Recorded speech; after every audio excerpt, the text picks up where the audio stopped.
Welcome back. Today we are testing the new Motiv Pride Empire.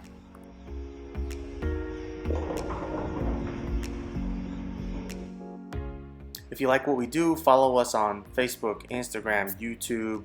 Don't forget to subscribe and check us out on Patreon.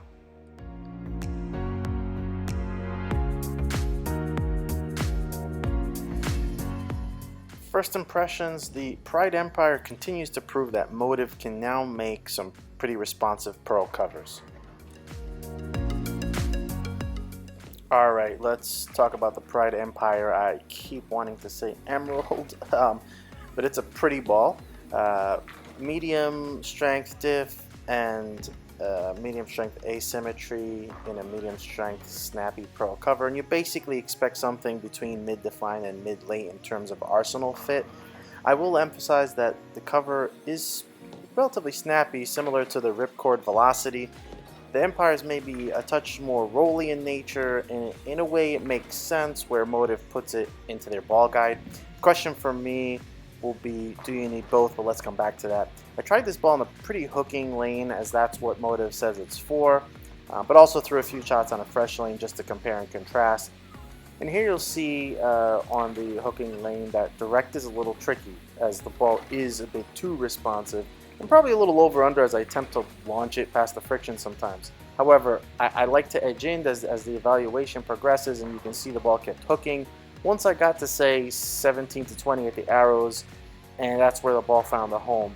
Here you can see what Motiv advertises, a ball that you can open up the lanes with and wheel when there is friction. I can say without a doubt the Pride Empire did that. Not any under when there is friction, so a clear mid-late ball. Being mid-late means, as I said, it encroaches on the same space the Ripcord Velocity sits in. I do go over to the fresh for a few shots, and there is a shot a bit more direct, but now you can see the ball hit more softly as I move in, as there isn't quite enough friction for the ball to react to. Another note, I will say that even while Motiv says you can make this shinier by going 5500 LSP, I have to say this is probably the shiniest ball I've ever gotten out of the box from Motiv, and while I've gotten balls at 5500 LSP that look 4000, so go figure. Alright, on to Tyler, and he's our power player. I think you can see right away that although his rev rate is clearly higher than mine, he does use a bit lower axis rotation, and as such he gets a little more controlled down lane responsiveness, so the punch of the Pride Empire was tempered as compared to what I saw. I would say he probably saw a bit more over-under than I did, but he definitely had a late ball reaction as expected with a moderate responsiveness, maybe not exactly a flip. I would say it reminded him a bit of the Idle Pearl, but he did have a bit more punch from that ball in general, and that's probably kind of comparing, Storm covers to Motiv covers. But in general, the Motiv Pearls have a little more control characteristic, and he did like that. Now, Brian also tests the Pride Empire, and generally speaking, this is a clear mid-late ball for Brian. He had to play the Empire right on top of the friction. This wasn't a ball that was going to give any bite if it didn't see friction. However, as is somewhat typical when you have to straddle the friction line on a house shot, it can be prone to over-under.